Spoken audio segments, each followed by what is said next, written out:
nous nous réunissons donc en souvenir de ces grands jours de Pâques, ce qui fait un grand jour de fête pour les Juifs et pour nous chrétiens aussi, pourquoi pas, parce que nous continuons jusqu'à ces jours.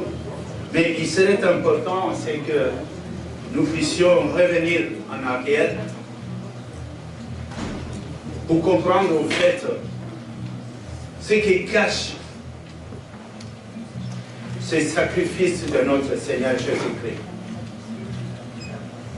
Ça a toujours été au cours de fêtes que les élus de Dieu étaient persécutés. Nous allons ouvrir nos Bibles dans le livre Luc, chapitre 22, à partir de verset 7.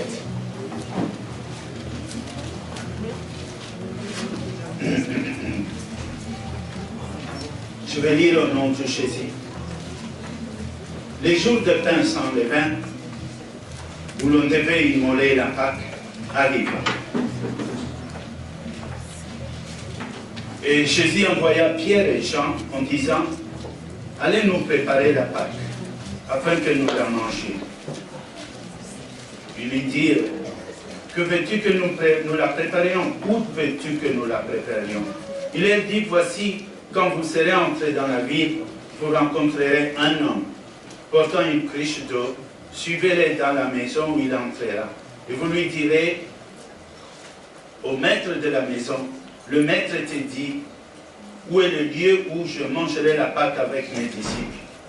Et il vous montrera une grande chambre haute, meublée, c'est là que vous préparez la Pâque. Ils partirent et trouvèrent les choses comme il leur avait dit. Et ils préparèrent la Pâque. Verset 14. L'heure était venue et il s'est mis à table. Et les apôtres avec lui.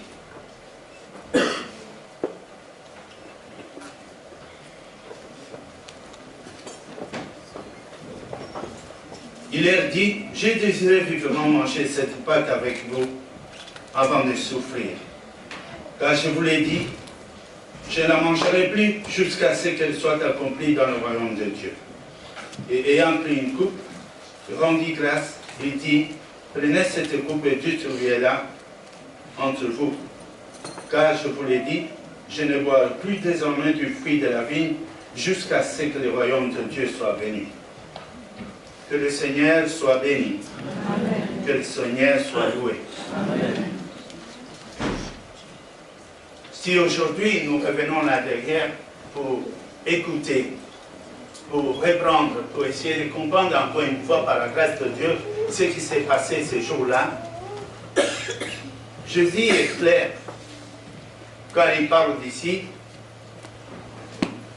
avant qu'il puisse souffrir, avant que la mort advienne, avant que les sacrifices soient faits, il voudrait avant tout manger cette Pâque ensemble avec les disciples.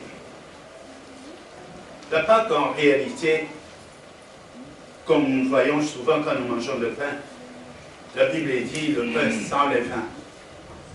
Donc, c'était du pain où on n'était pas le levain, parce que le peuple d'Israël à l'époque, quand il s'était libéré d'Égypte, il n'avait pas le temps d'attendre que le pain monte, que la pâte monte pour faire cela. Et il mangeait à la hâte. C'est à cause de ça que Dieu a gardé ça, en souvenir de tout ce qui était passé. Là, à cette époque, c'était pour le peuple d'Israël qui sortait de l'esclavage des Égyptiens. Mais ici, en dehors de cette prophétie, et cette apparence des choses qui cachaient certaines réalités, ici Jésus va venir pour offrir son corps en sacrifice afin que nous puissions entrer en liberté, mais non pas seulement les Juifs, parce qu'en Jésus-Christ, il n'y a plus de Juifs, il n'y a plus de Grecs, il n'y a plus de Français, il n'y a plus de tout ça, car par sa mort, il a brisé le mur de la séparation pour ceux qui étaient loin, comme ceux qui sont près, pour les Juifs, je vais dire, et tous ceux qui étaient étrangers de la nation juive, nous avons été rapprochés de Dieu Et ce sacrifice est pour nous un nouveau pont qui est établi entre nous et Dieu, chose qui a été détruite depuis le commencement par le premier homme, notre aïeux, Adam. Aujourd'hui, cette réconciliation sera possible. Mais pour qui Jésus-Christ va offrir ces sacrifices? Oui. Je me rappelle que dans Jean, il disait quelque chose. Père, ce n'est pas pour le monde que je prie. Mais je prie pour ceux qui sont à toi. Ceux qui sont à toi et que tu me les as donnés. C'est un peu comme je ne souffre pas pour n'importe qui. Non, je souffre pour ceux qui étaient à toi et que tu me les as donnés. Il dira même ensuite, je n'ai perdu aucun, sauf le fils de la perdition. Je suis content et soyez rassurés. Parce que la Bible dit, nul ne vient en Jésus-Christ si le Père ne l'attire. Vous êtes là par la volonté de notre Père. C'est une bonne chose. Mais le Seigneur, quand il va prendre le pain ces jours-là, ce pain, à l'époque, symbole de la manne, Jésus restait cependant la manne cachée. C'est une de ces dénominations. C'est une manne qu'on ne connaissait pas. La manne qui nous a été cachée et qui va être révélée plus tard. Nous pouvons la considérer aussi comme corps de Christ, comme parole de Dieu. Mais là, il va prendre le pain devant ses disciples, et il va prendre le pain et il va rendre grâce à Dieu pour dire, ceci est mon corps. Allez comprendre. Jésus utilisait chaque fois des paraboles, et comme on l'écoute, il n'est pas bien de te précipiter pour avoir une certaine signification. Attendez que le Saint-Esprit te révèle cela. Et il dira que ceci est mon corps, qui sera donné, qui sera livré pour le pardon du péché. Et il va prendre un coupe de vin et il va dire aussi, ceci est mon sang qui sera répandu pour la rémission du péché. Et il va dire aussi, faites ceci en mémoire de moi. À chaque fois vous le ferez. Nous revenons et nous pensons à cela. Mais après cela, ce fit son arrestation. Il a souffert au Gethsemane, il a prié, il a dit au Père, faites passer cette coupe main, non pas ma volonté, ta volonté. Il fut arrêté. Il a souffert de la souffrance qu'il savait, qu'il connaissait, parce que tout a été prophétisé. Il est dur. Il a souffert, il a été à la croix. Il n'a pas refusé la mort jusqu'à ce que tout soit accompli. Évidemment, tout fut accompli. Car il dira lui-même, avant d'expirer, tout est accompli. Et il dit, je remets mon esprit entre tes mains, Père. Là, ce fut la fin. Mais pour nous, il y a un chemin. Encore, nous devons parcourir. Je vais vous dire pourquoi. Parce que dans la Bible, Jésus disait, je suis le chemin. Ça veut dire, dans ses enseignements, de tout ce qu'il nous a appris, il est le chemin. Le chemin auquel, si nous suivons, nous allons finir, non pas à Canaan, mais dans le royaume des cieux. Parce que ceux qui ont suivi Moïse, Moïse les a conduits dans la terre promise, ici. Mais Jésus vient comme un sacrificateur par excellence. Où Dieu a dit, celui-ci est mon fils bien-aimé, à qui j'ai mis toute mon affection, écoutez-les. Il n'a pas dit ça à Moïse, même pas. Mon serviteur bien-aimé, il n'a pas dit cela. Mais au fils, il dira,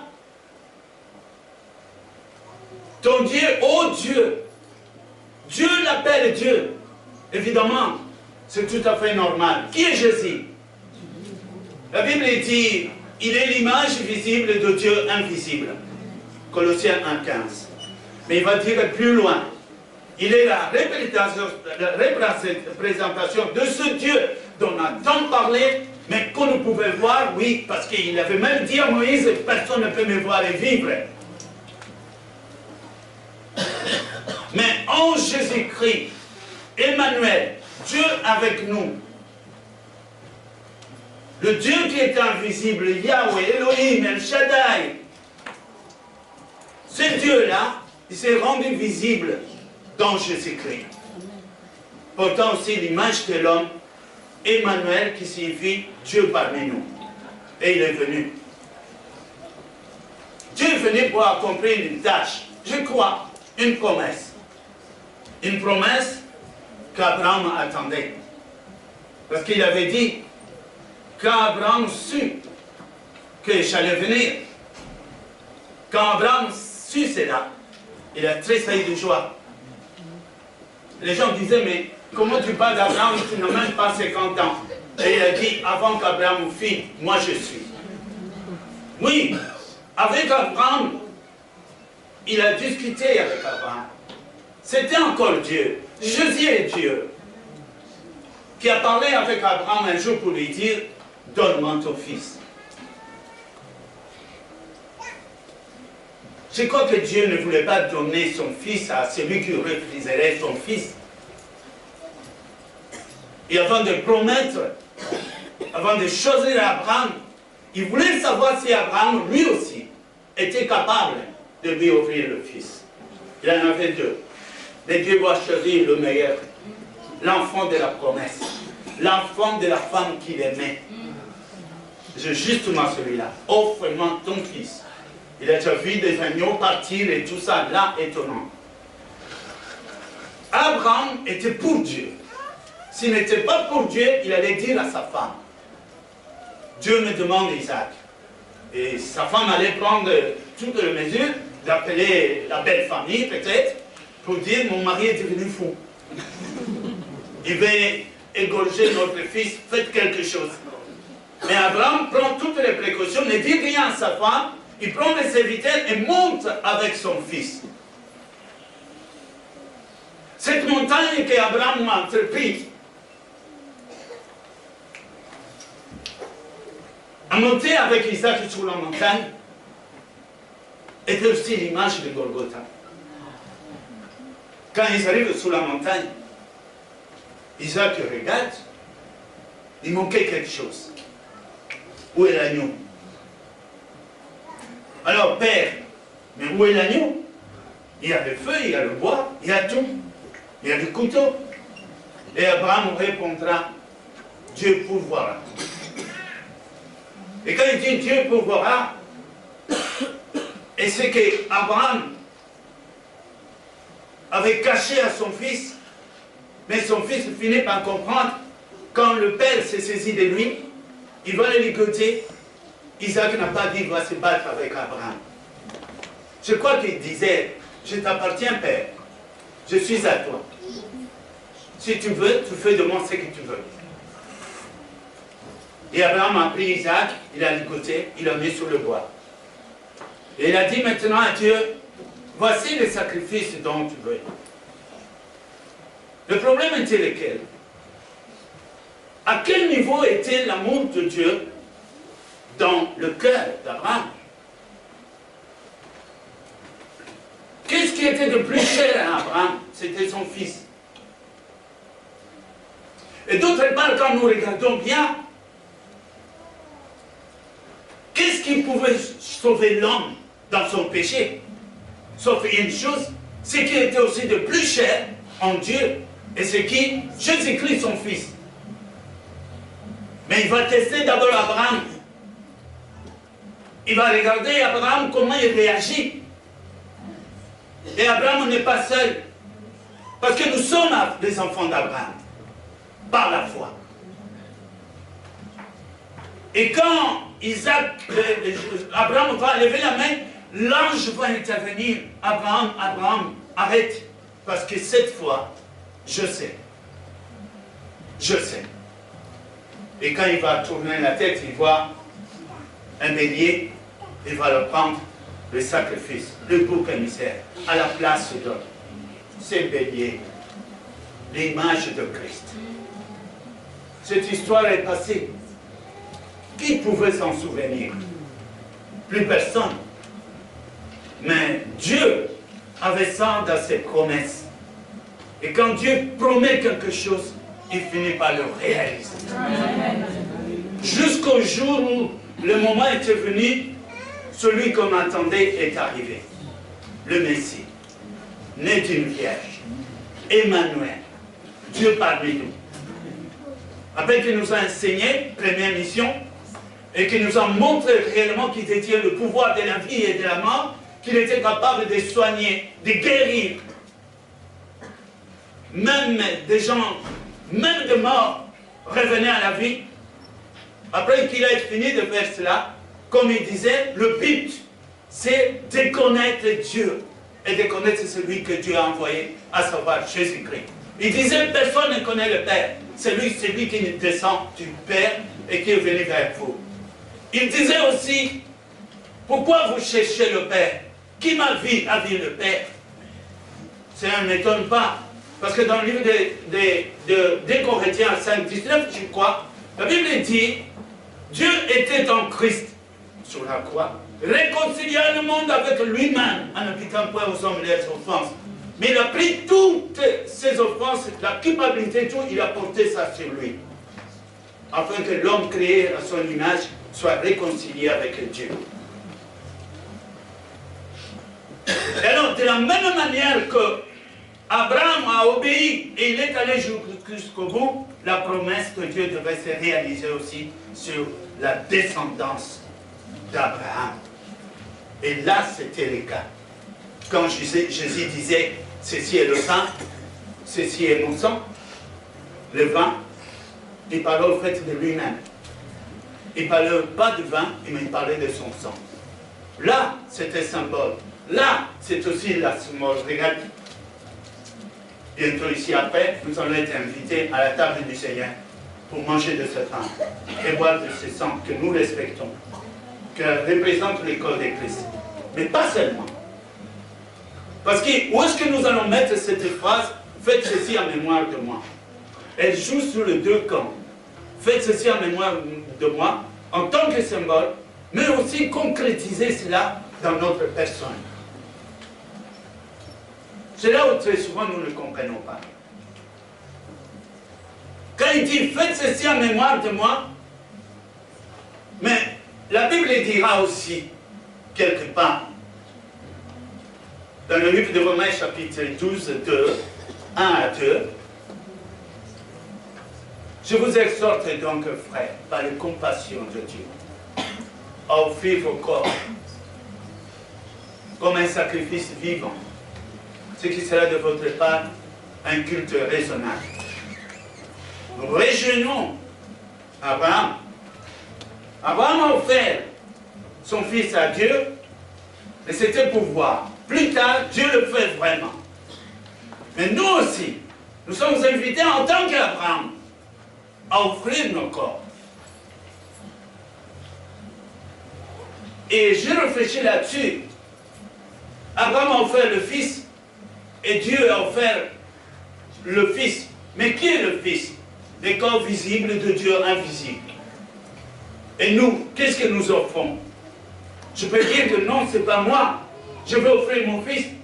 Comme j'ai mon fils, Patrick, je dis non, c'est pas moi. C'est Patrick que j'ai offert. Non, il est question de moi.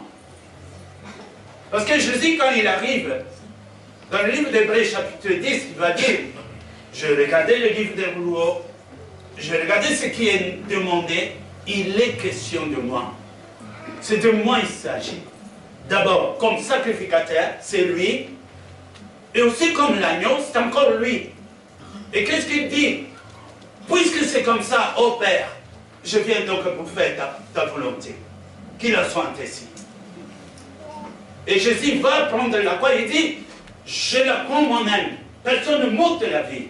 Mais c'est moi qui accepte. Et il a fait. Que le Seigneur soit béni. C'est grâce à cela que nous sommes pardonnés. C'est grâce à cela que nous pouvons avoir une audience auprès de Dieu. Grâce à cela, Quand on priait avant, qu'on disait Père, on ne savait pas de quel Dieu nous parlions. Quand nous disions Dieu, de quel Dieu nous parlions. Nous étions éloignés, sans Dieu, sans espérance, sans Christ. Voire même, on était idolâtres. Mais grâce à ce sacrifice, les voiles sont tombés. Ce mirail qui nous empêchait d'approcher Dieu, ce mur ont tombé. Au nom de Jésus-Christ. Aujourd'hui, Dieu considère comme juste. Dieu appelle des hommes justifiés, comme si tu as payé le prix. Non pas parce qu'on a annulé la loi pour toi, non, la loi existe, mais tu as payé ta dette. Donc tu es acquitté. Il n'y a plus aucune poursuite possible. Tu l'as payé. Parce que le salaire du péché, c'est le sang. Et Jésus a dit, c'est par mon sang que je paye. Jésus avait les trois. Parce qu'il est notre proche au ciel. C'est le seul qui ressemble à l'homme. Il est le fils de l'homme. Et il est le fils de Dieu. C'est pourquoi il a les droits de l'achat sur nous.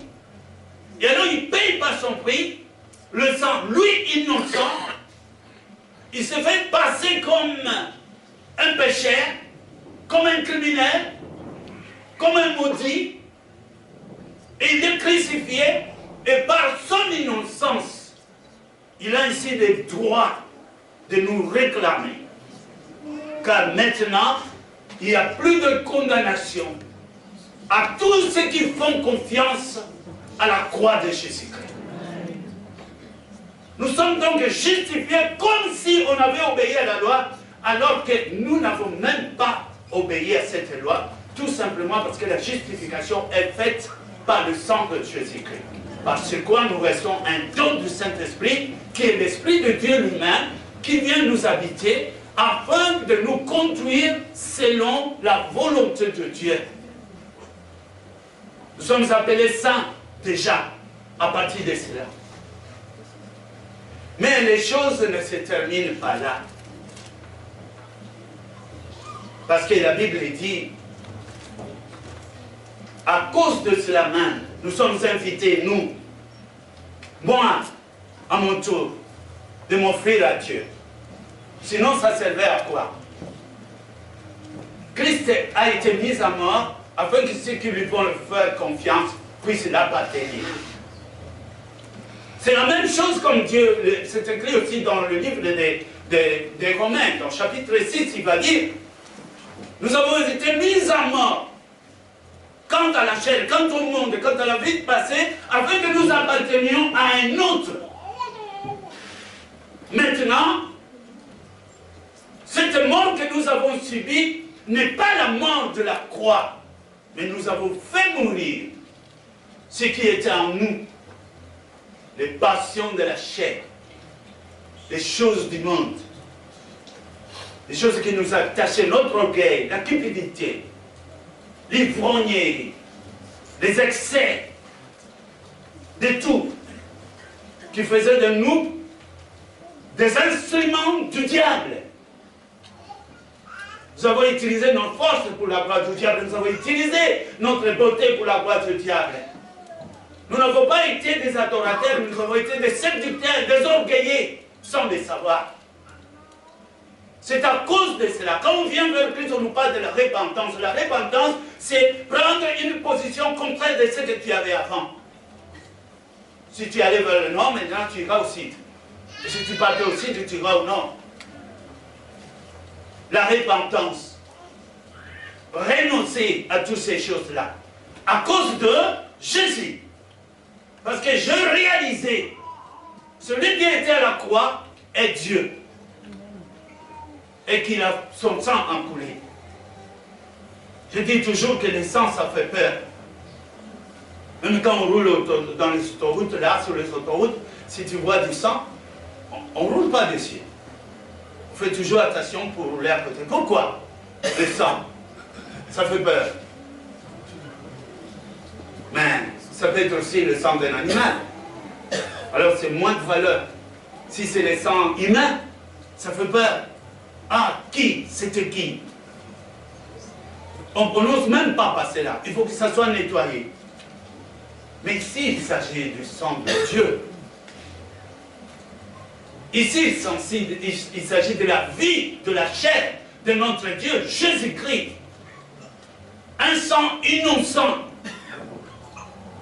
Et à cause de cela, moi je réalise, j'étais mort, j'étais perdu, je n'avais pas d'espérance. Je vivais dans la malédiction, même héréditaire, car cela vient de mes parents. Je subissais tout cela. Moi-même, j'ai rajouté des péchés. Ah, au fait, je faisais de n'importe quoi. J'avais ma loi, ma justice, ma propre interprétation de vie. C'est ce que j'étais. Et toutes ces choses-là me dirigeaient vers la mort, à coup sûr. Et voilà que je dis, viens me sauver, mais il ne me sauve pas comme ça. Il ne triche pas, il n'abolit pas la loi, mais il passe au travers de la loi. C'est-à-dire, il va à la croix, il va mourir à ma place. Et voilà qu'aujourd'hui, comme vous, chacun a un témoignage de Dieu. Dieu a fait. Amen. Vous pouvez dire, vous connaissez ce que tu étais avant, et vous connaissez ce que vous êtes aujourd'hui. Vous avez déjà expérimenté la présence du Saint-Esprit. Et vous savez qu'il a répondu à vos prières. Il a exaucé. Il vous a étonné.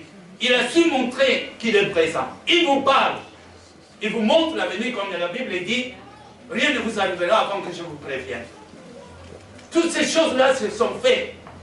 Nous avons donc une preuve certaine que Jésus est réel. Et le Saint-Esprit est réel. Mais qu'est-ce que nous faisons de tout cela? Est-ce que j'ai été sauvé pour être de nouveau acteur dans le monde? Pour aller rivaliser encore une fois avec les gens du monde? Pour retourner encore une fois manger ce que j'ai vomi? Mais c'est impossible. Autrement, Christ est mort en vain. Autrement, je suis retourné manger ce que j'ai vomi. Autrement, c'est renier Christ, renier sa parole et repousser la croix de notre Seigneur. C'est pourquoi la Bible nous dit, nous avons été mis à mort afin que nous appartenions à un autre. À un autre. Quand j'ai réalisé cela, j'ai accepté le Seigneur, je fus baptisé et je me suis dit, désormais, ma vie appartient à Christ. Mais quand je dis ma vie appartient à Christ, je regarde la Bible. Autrefois, je me disais nous. Et quand on parlait de la vie chrétienne, je disais l'Église. Comme souvent, quand on fait des offrandes, on se dit toujours les autres vont me donner aussi.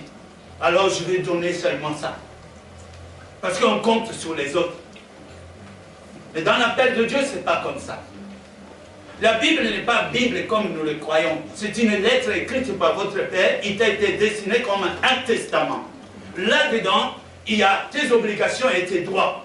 Toute ta vie est cachée ici. Toute ta vie, le secret, les réponses de tout ce qu'on peut se poser, ce qui nous trouble, ces réponses-là, nous les trouvons dans la lettre que Dieu nous a envoyée. Il faut maintenant que le Seigneur t'ouvre les yeux pour saisir le véritable sens. Tout comme l'appel de Dieu, l'appel de notre Seigneur a besoin d'être expliqué. Pourquoi l'apôtre Paul disait « Ce n'est plus moi qui vis, mais c'est Christ qui vit en moi ». Il a constaté que sa vie a changé. Il a constaté qu'il appartenait à quelqu'un d'autre. Il a constaté qu'il a perdu l'autorité sur lui-même. Comme la Bible dira, ne savez-vous pas que vous êtes le temple du Saint-Esprit et que vous ne vous appartenez point à vous-même? 1 Corinthiens 6, 19. Ne saviez-vous pas que vous êtes le temple de cet esprit? Vous êtes une habitation de Dieu en esprit. Vous êtes une maison de Dieu et que Dieu habite en vous. Et si c'est le cas, nous chantons souvent, nous disons, il est le même. Il n'a pas changé. Hier, aujourd'hui et éternellement. Dites Amen. Amen. C'est-à-dire, Jésus, qui a mis de son esprit en toi, il n'a pas changé. Il est le même. il souffre encore pour les âmes qui se perdent. Il n'est pas d'accord que ta famille se perde. Il n'est pas d'accord pour que l'entourage des gens qui t'entourent se perde. Il les aime. Mais il n'a personne à côté d'eux si ce n'est toi. C'est pourquoi tu es là. C'est pourquoi il dira, Père, de la même manière que tu m'as envoyé, de la même manière que tu m'as envoyé, moi aussi, je les envoie. Jean 17. Moi aussi, je les envoie. Mais si Christ doit nous envoyer, nous sommes alors le pain symbolisé, et le vin est aussi notre sang. C'est notre tour à nous offrir à Dieu. Nous pouvons dire notre tour. Répète cela. C'est notre tour. On va dire ça mieux. C'est mon tour. C'est mon tour. Effectivement, c'est cela que j'ai compris. Il est question de moi. C'est-à-dire, Christ a été à la croix. Si nous pouvons parler de sa mort, on l'a arrêté et sur la croix, il a fait 3 heures, il a expiré. Mais nous, ce n'est pas sur la croix. Du moins, il y en a d'autres qui ont été crucifiés pour Christ. Si cela arrive, que le Seigneur soit béni. Mais, quand on se confie à Dieu, depuis les jours que tu as entendu parler de Dieu, depuis les jours où l'âme a été touchée, depuis le jour où le Saint-Esprit s'est manifesté en toi et que tu as compris et que tu peux maintenant confirmer l'existence de Dieu, l'existence de Christ, l'existence de sa résurrection, depuis ces jours-là, quand tu as compris ces choses-là, Dieu t'invite aussi, puisqu'il est le chemin, à suivre maintenant son chemin. La Bible dit, Jean 3,16, Dieu a tant aimé le monde qu'il a donné son Fils, avec quiconque croit en lui ne périsse point, mais qu'il ait la vie. Oui. Mais 1 Jean 3,16, on n'aime pas beaucoup regarder ça. Parce que l'amour de Dieu consiste à ce que, de la même manière que Christ a donné sa vie pour nous, nous aussi, nous sommes appelés à donner notre vie au Seigneur et à ceux qu'il aime. Nous sommes appelés à nous offrir comme un sacrifice vivant. Vivant parce que Jésus était un sacrifice qui devait passer par la croix. Mais nous, nous donnons de notre vie. Et quand on donne notre vie, c'est le temps de la vie que je donne. Depuis le jour que le Seigneur t'a trouvé, tu avais 10 ans et tu as servi le Seigneur jusqu'à 100 ans, c'est 90 ans que tu as mis au service du Seigneur. Ça se compte en temps, par le temps de la disponibilité. Et alors, au lieu que tu meurs à la croix à l'espace de 3 heures, nous mourrons lentement. Nous vieillissons au service. Nous vieillissons à la charge du Seigneur. Comme la Bible dit, l'amour de Christ me presse. L'amour de Christ m'a saisi. Je ne peux pas me taire. Si je me tais, j'étouffe. Je dois parler. Et quand je parle, je suis aussi combattu. Il peut y avoir des critiques, de l'opposition, des tas de choses. Mais Jésus a dit quelque chose. Si ces choses vous arrivent, soyez heureux. Parce que de même qu'ils ont combattu Christ, tu seras combattu aussi. Mais quoi qu'il en soit, dans tout cela, nous sommes plus que vainqueurs. Amen. Mais la vérité est que être chrétien, c'est être disciple de Christ. Et être disciple de Christ, c'est être semblable à notre Seigneur Jésus-Christ. Le livre de Philippiens 2,5, il dira, ayez en vous les sentiments qui étaient en Jésus-Christ. Existant en forme de Dieu, il n'a point regardé son égalité avec Dieu comme une proie arrachée. Mais il s'est dépouillé lui-même en prenant une forme de serviteur, en devenant semblable aux hommes. Et il apparaît comme un vrai homme.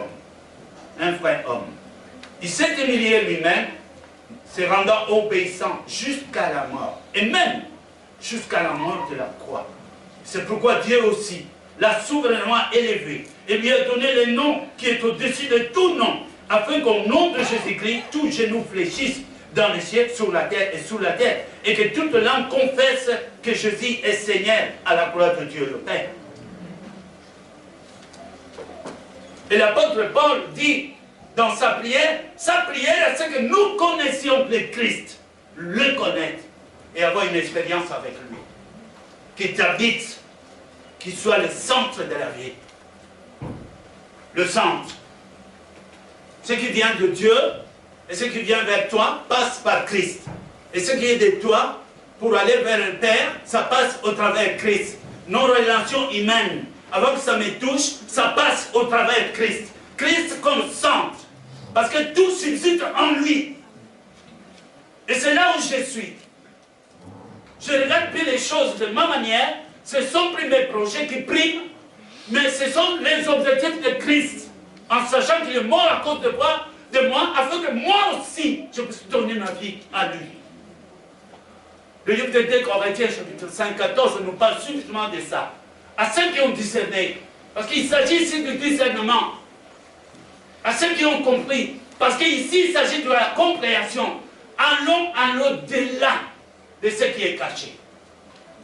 Ôtons le sort, enlevons le mystère, parlons clairement.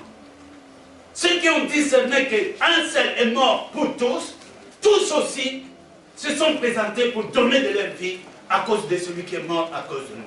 Afin qu'à la fin des comptes, tous soient en Jésus et Dieu soit en tous. C'est ça l'objectif. Quand nous venons en tant que des enfants, nous nous limitons souvent dans nos prières, dans nos requêtes des choses terrestres. Ma maison, mon mariage, ma voiture, mon contrat. On va peindre le contrat avec l'huile d'onction pour gagner plus d'argent. Jésus fait. Mais c'est aussi signe d'enfantillage. Comme tu vas en ville avec ton enfant, il dit, papa, papa, achète-moi un avion.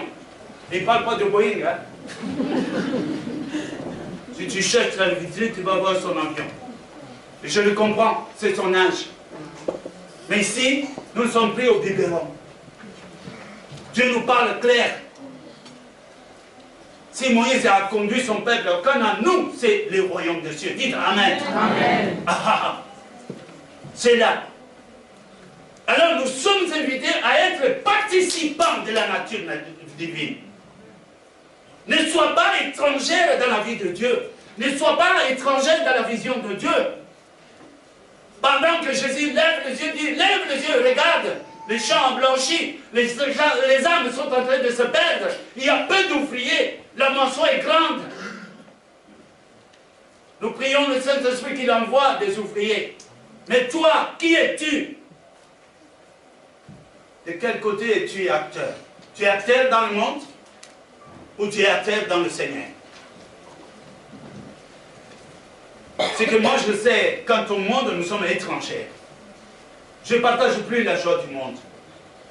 À la télévision, ce que montre la télévision pour le monde, ça ne me plaît pas, ça me dégoûte. Je cherche les choses de Dieu. Je cherche ce qu'aime mon Père. Je cherche des choses qui peuvent plaire à Jésus-Christ. Je cherche à glorifier mon Seigneur. Je cherche du matin au soir, que ce soit dans mes pensées, dans mes paroles, dans mes actes, que tout ce que j'aurai à penser, à parler ou à faire, puisse glorifier le Seigneur de gloire. Songez ton âme, bien-aimé. La Bible dit, dans la dispensation de Dieu, on peut tout faire au Père, on peut tout faire au Fils, mais ne touchez pas au Saint-Esprit. Nous pouvons dire aussi, alors le Saint-Esprit, c'est l'extraordinaire des extraordinaires qu'il ne faut pas toucher. Mais comment se fait-il quand Jésus parle du Saint-Esprit? Il dira, quand il viendra, il me glorifiera. Donc le Saint-Esprit a commission de collaborer avec tous ceux qui ont reçu le Seigneur de gloire comme Seigneur, comme Sauveur, afin qu'il se manifeste en vous Que Christ soit glorifié au travers de nos prières, notre intercession, quand nous prions pour les malades, quand nous chassons des démons. Jésus est glorifié. Parce que ça se fait en son nom. Mais qui fait cela? Le Saint-Esprit, l'intouchable. Il se met au service de l'Église. Et nous, qui sommes-nous? Allons-nous vieillir dans l'Église simplement comme des adeptes? Vous avez fait un grand pas. Vous avez accepté le Seigneur. Vous avez accepté le baptême. Vous êtes même membre de l'Église.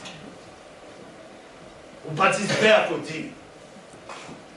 Mais le Seigneur a beaucoup à te demander encore. Ton âme. Il veut que tu disposes ta vie pour lui. Il veut travailler avec toi. Il n'a personne d'autre. Il n'a que toi.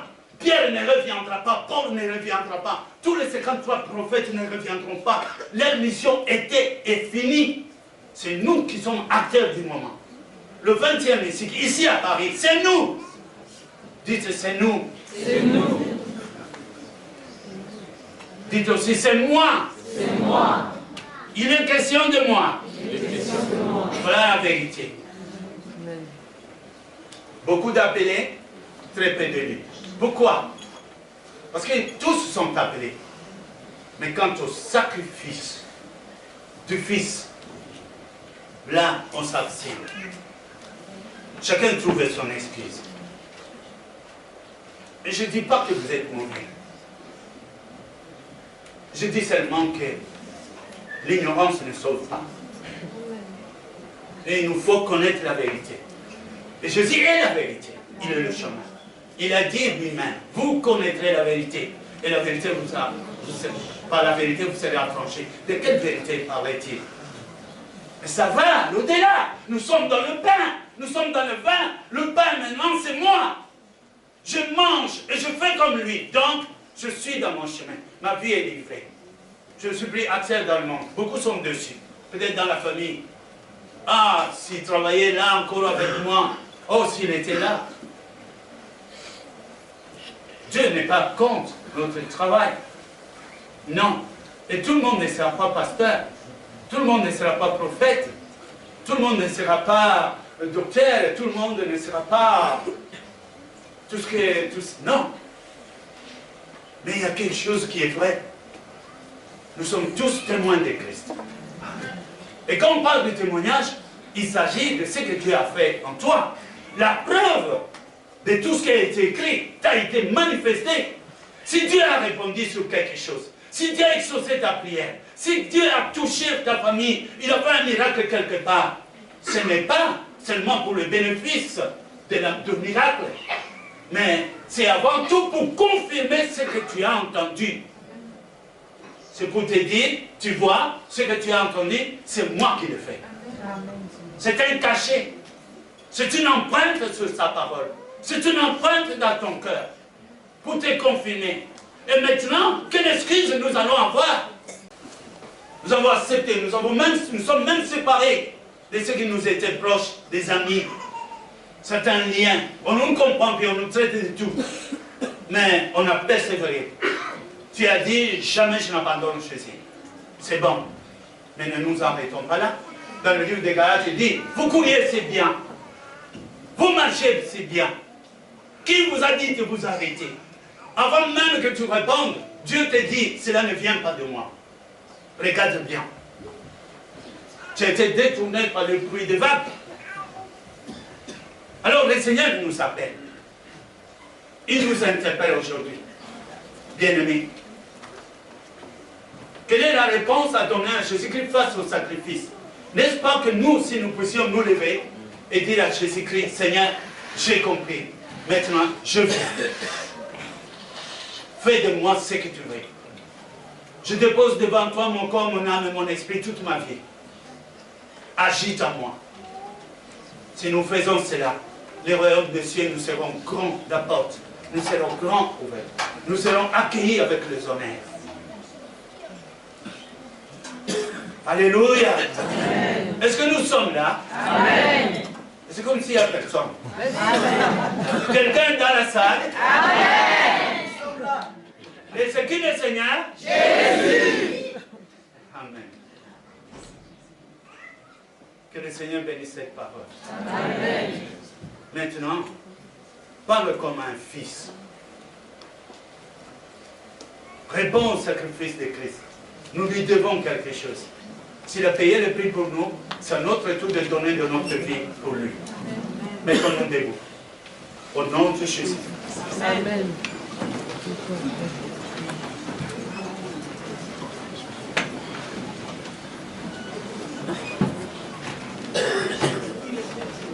Répétons cela avec moi. Seigneur Jésus. Seigneur Jésus. Localise-moi où je suis. Localise-moi où je suis. Je fais appel à toi. Je fais appel à toi. Au travers de ta parole. Au travers de ta parole. Je te dis, me voici. Je te dis, me voici. Mon corps, mon âme et mon esprit. Mon corps, mon âme et mon esprit. Je mets ça à tes services. Je mets ça à tes services. Sans toi, je ne peux rien. Sans toi, je ne peux rien. Aide-moi. Aide-moi. Couvre-moi de ton esprit. Couvre-moi de ton esprit. Sanctifie-moi. Sanctifie-moi. Jésus. Jésus. Je t'appartiens. Je t'appartiens. À partir d'aujourd'hui. À partir d'aujourd'hui. Faites une prière pour remercier le Père. Seigneur,